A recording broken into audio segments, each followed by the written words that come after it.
As the Economic and Financial Crimes Commission (EFCC) works tirelessly to combat corruption and bring perpetrators to justice, a crucial question arises from time to time on how the agency prevents and addresses internal corruption. Can an institution tasked with fighting corruption ensure that its own house is in order? Today on The Eagle, we'll take a closer look at the internal mechanism put in place to prevent, detect and punish any infractions against integrity, accountability and public trust by staff of the Commission. Aisha Muhammad is my name and presenting with me is... I am Golden Aura. Stay with us as we explore with greater insight the EFCC's internal processes and anti-corruption efforts in tackling internal corruption. The Executive Chairman of the Economic and Financial Crimes Commission (EFCC), Ola Olukoyede, has alerted Nigerians that organized foreign fraud syndicates are establishing cells in Nigerian cities and recruiting young Nigerians into serious organized cyber crimes, including cryptocurrency fraud. He made the disclosure in Abuja while receiving participant of the Executive Intelligent Management course EIMNC 18 of the National Institute for Security Studies NISS, led by the Director of Studies, Hijinius Ngele, to the Commission. Abbas Abubakar Umar has the details. The EFCC Chairman, Ola Olukoyede, has expressed surprise on how bandits and insurgents are able to sustain their activities over the years, stressing that the flow of small arms and light weapons across the borders and the involvement of non-state actors in the illegal exploitation of minerals in part of the country all compound the threats in the security landscape. He stated that another dimension that is not given attention is the discovery recently that organized foreign fraud syndicates are establishing cells in Nigerian cities and recruiting young Nigerians into serious organized cyber crimes, including cryptocurrency fraud. Speaking further, the anti-graft czar stated that by virtue of EFCC's recent discovery, there is a likelihood that a lot of these people are into illegal importation of arms into the country using cryptocurrency as means of payment, which is an area that must interest everyone. How the bandits and insurgents are able to sustain their activities over the years remains a puzzle to us, and we must crack this. Also, the flow of small arms and light weapons across our borders and the involvement of non-state actors in illegal exploitation of minerals in parts of the country all compounds the threat in the security landscape. The EFCC boss also called for spirited efforts at both national and continental levels to combat the menace of internet fraudsters, stressing that the money laundering and national security dimension of the presence of foreign organized crime groups demand close scrutiny. Olukoyede decried the fact that for nearly 2 decades, Nigeria has been besieged by all manners of security challenges ranging from insurgency, banditry, kidnapping for ransom and farmer-herder clashes, which he partly blamed on activities of non-state actors. Specifically, he noted that the role of non-state actors in stoking the embers of security and corruption challenges has not been fully interrogated. For nearly 2 decades now, Nigeria has faced all manners of security challenges ranging from insurgency to banditry, from kidnapping to ransom, kidnapping for ransom to farmer-herder clashes and the like. The role of non-state actors in stoking the embers of these challenges has not been fully interrogated. At the level of the EFCC, we have always been suspicious of the activities of non-state actors in the areas where we are challenged security-wise. Earlier in his speech, Commandant National Institute of Security Studies NISS Joseph Obule Odama, who spoke through Ngele, praised Olukoyede's leadership of the EFCC for the Commission's remarkable achievement in combating corruption, money laundering and other financial crimes, noting that the achievements have not only strengthened Nigeria's integrity but have also served as a model for other nations in Africa and beyond. He further noted that the EFCC under Olukoide has been at the forefront of investigation and prosecuting financial crimes, including those involving non-state actors.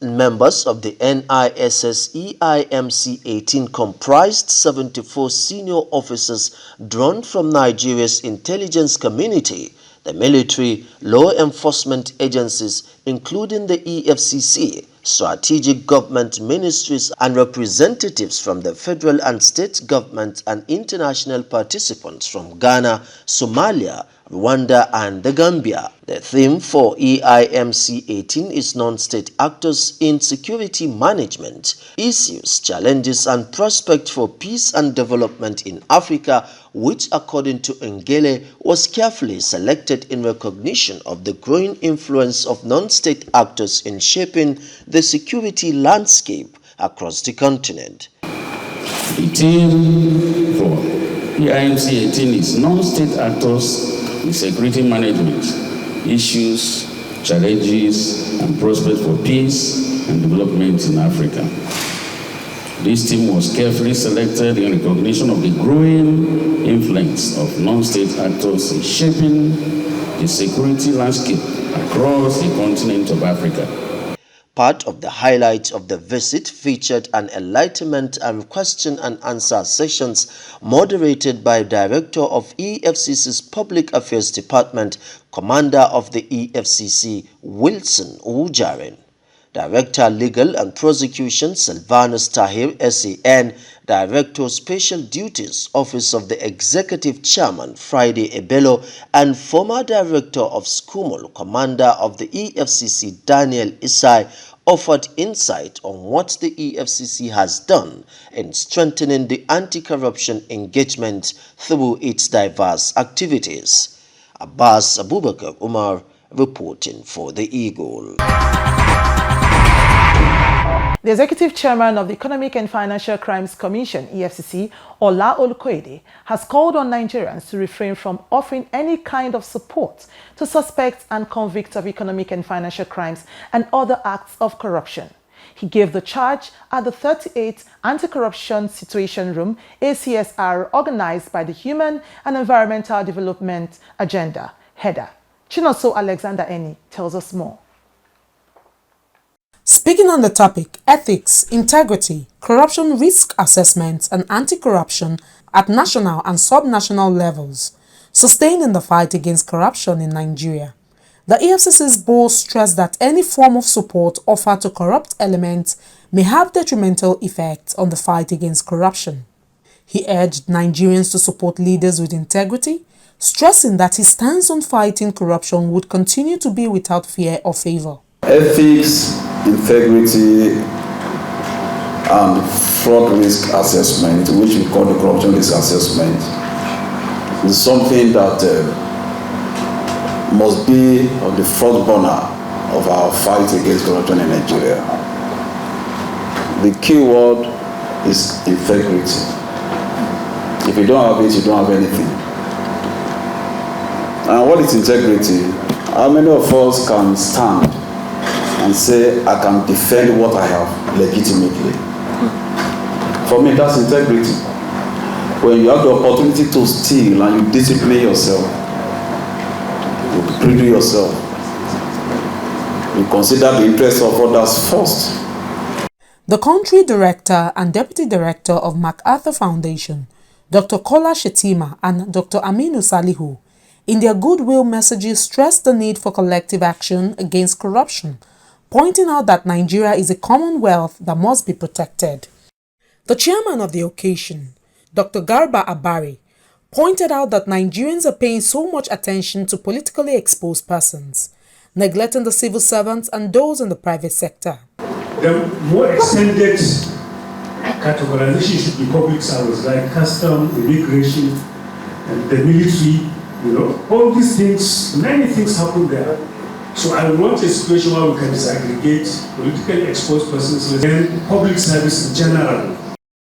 In another vein, Human rights lawyer Femi Falana, SAN, submitted that the fight against corruption should be taken to the grassroots, as it is difficult to combat corruption without alliance with the people, who are the victims. If you are going to assist people,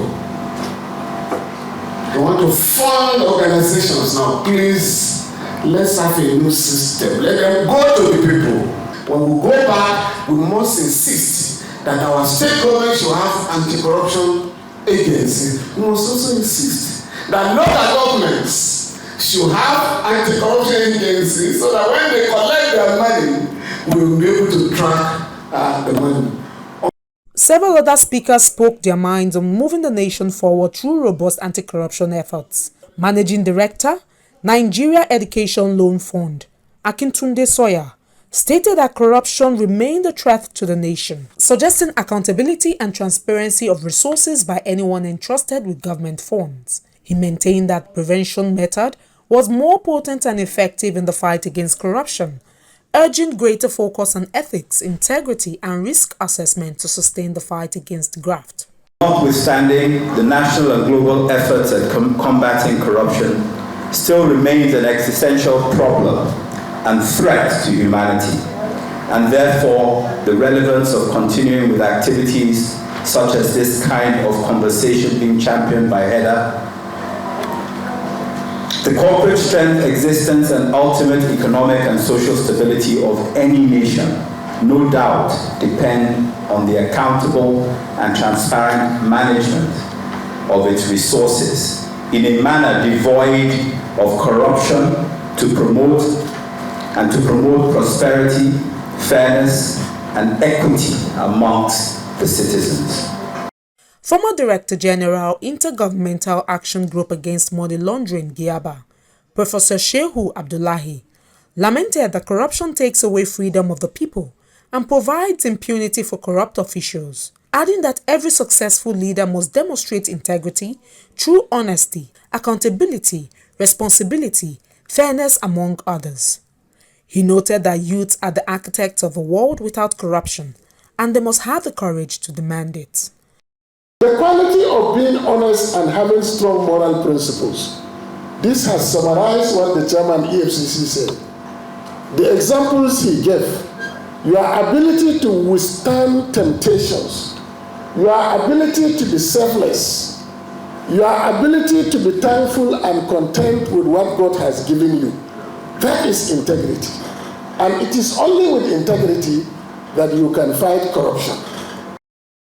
He said fighting corruption needs an integrated approach which should be evidence-based, transparent, non-partisan, all-inclusive and comprehensive, as the fight has consequences, but we must be ready to fight back.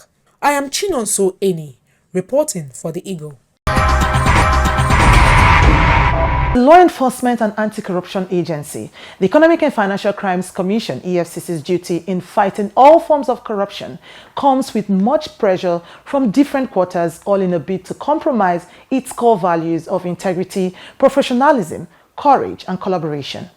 How robust is this framework for preventing and addressing internal corruption in EFCC, and how are allegations of misconduct and corruption within the agency handled? Let's go to Miracle Chukwagoziem, who is standing by at the interview corner, and our guest to answer these questions and more on the topic, how does the EFCC fight internal corruption, to learn from that.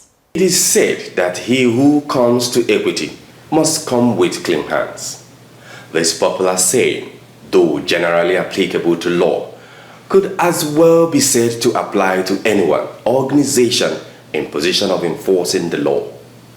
At the Economic and Financial Crimes Commission, EFCC, the exposure of staff to external pressure demand for accountability, integrity, and equity among staff. How does the Commission ensure the integrity of its operations and operatives? What mechanisms are there to prevent and address internal corruption? Today, I have with me CSE Ijoma Matilda Anodere.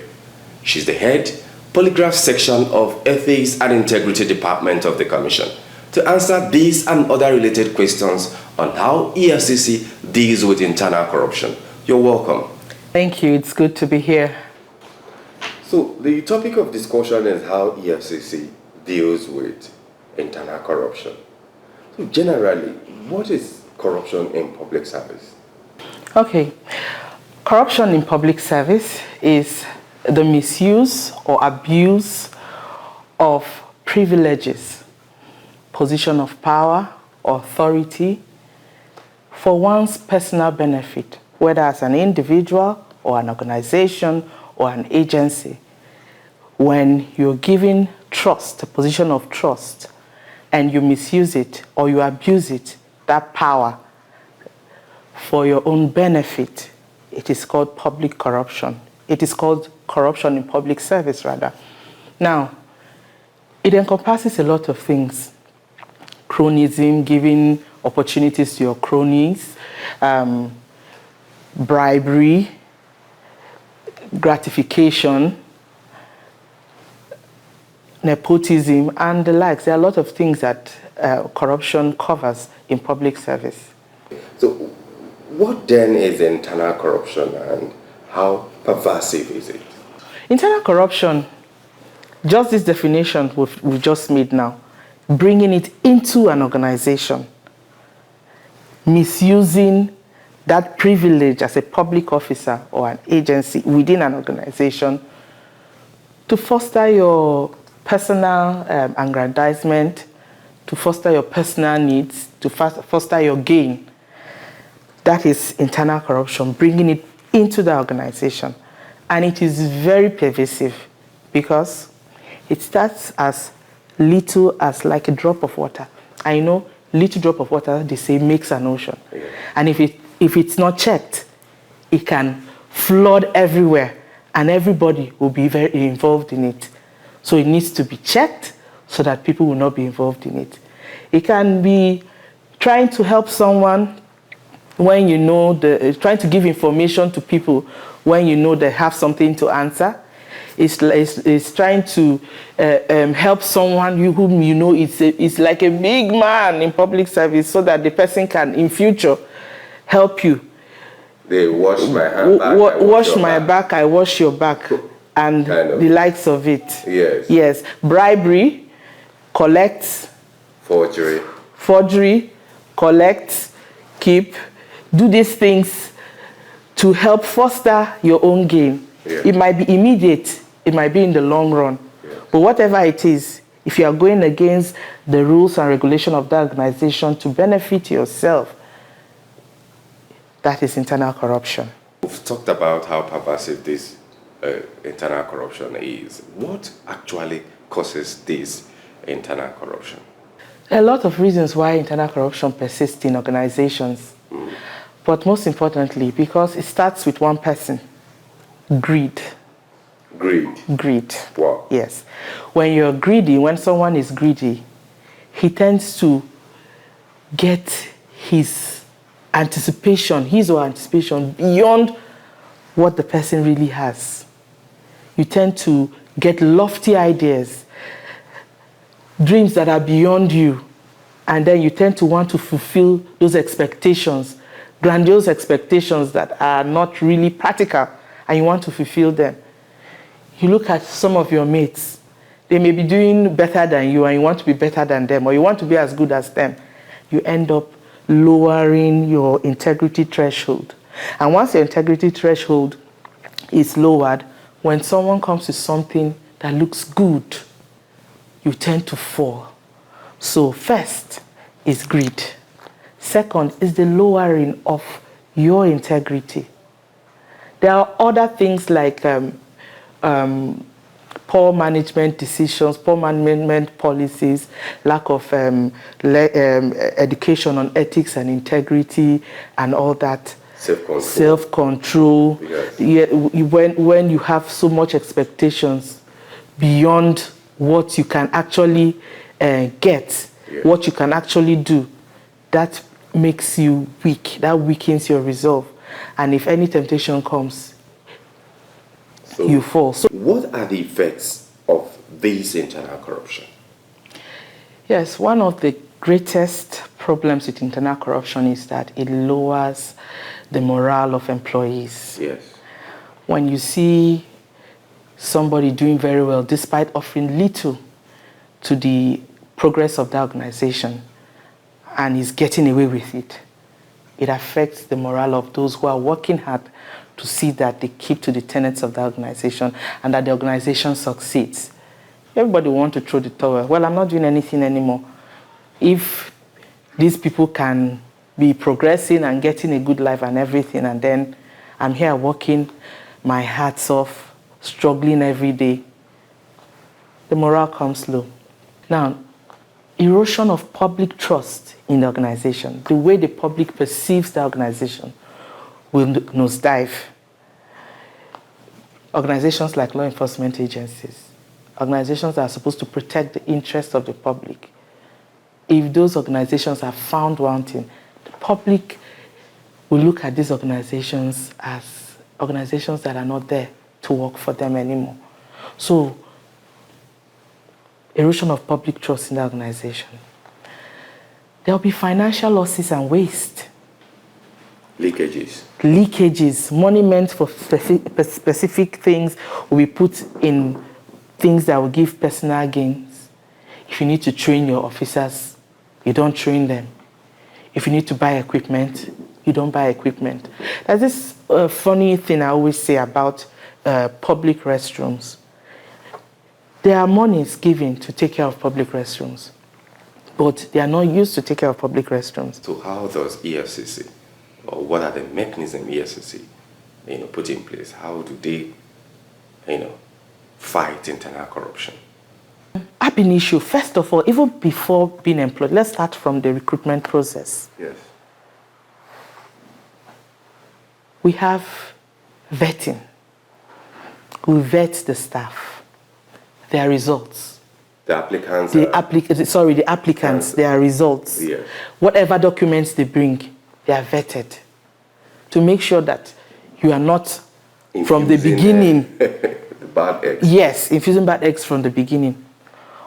We also have the section that deals with detection of deception, which is the polygraph section. Also, during recruitment, staff are made to go through the polygraph so that the bad eggs are rooted out before they enter into the system. If, after vetting you, we discover that you have used the fake result, or you have forged something, or you are not whom you say you are shown the door.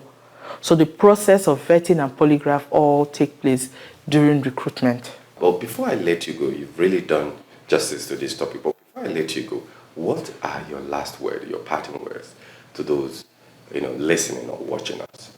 Okay, I want to let everyone watching us right now to know that the EFCC has been training its staff in issues of ethics and integrity, and is planning to do more, going to the zones to tell the staff about how important ethics and integrity is.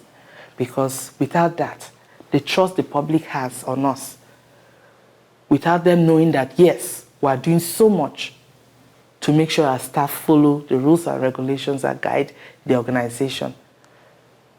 So when we do this, we have done a lot in this area. So the public should know that we are ready to help them with their complaints. We are ready to help them fight internal corruption. We are ready to help their trust in us increase and keep getting better and better. We're already doing it, and we'll keep doing it, and we'll keep finding innovative ways to engage staff so that the issue of ethics, the issue of integrity, the issue of professionalism, the issue of courage, the issue of how we collaborate within ourselves and with the public and with other agencies will continue to be better and better and better. My name is Miracle Chukwagoziem. Back to the studio for the rest of the program. Aisha. Yes, Golden. You will agree with me that the policy in the Commission provides a secure and confidential channel for the public and the staff to report any allegation of corruption, misconduct, or unethical behavior. I totally agree with you, Golden. The EFCC is committed to maintain the highest standard of integrity and transparency. We recognize that internal corruption can undermine our effectiveness and credibility. and we're determined to prevent it. We encourage the public to hold us accountable and report any allegations of corruption or misconduct to the Commission whenever you see it happening. And that's how we draw the curtains on this week's episode of The Eagle. Until we come your way again, keep sending in your messages, enquiries and suggestions to info@efcc.gov.ng. You can also call us on 0809 3322 644. Don't forget to use the EFCC mobile app, the Eagle app, to report any fraud you see happening around you. You download the app, you follow the steps and report fraud on the go. And you can also take pictures of corrupt practices and upload them. Also remember to join us every Wednesday evening at 6 p.m. on our web-based town hall meeting called the EFCC Connect, where we answer your questions and note your observations of the fight against corruption in order to serve you better. Also, listen to EFCC Radio 97.3 FM, Voices Against Economic and Financial Crimes. I am Golden Onwara. And I am Aisha Mohammed. Keep watching The Eagle and remember to always stand for integrity at all time. Do the right thing even when nobody is watching you. Goodbye. God bless Nigeria. Be kind to yourself and to others around you, and do enjoy the rest of the week.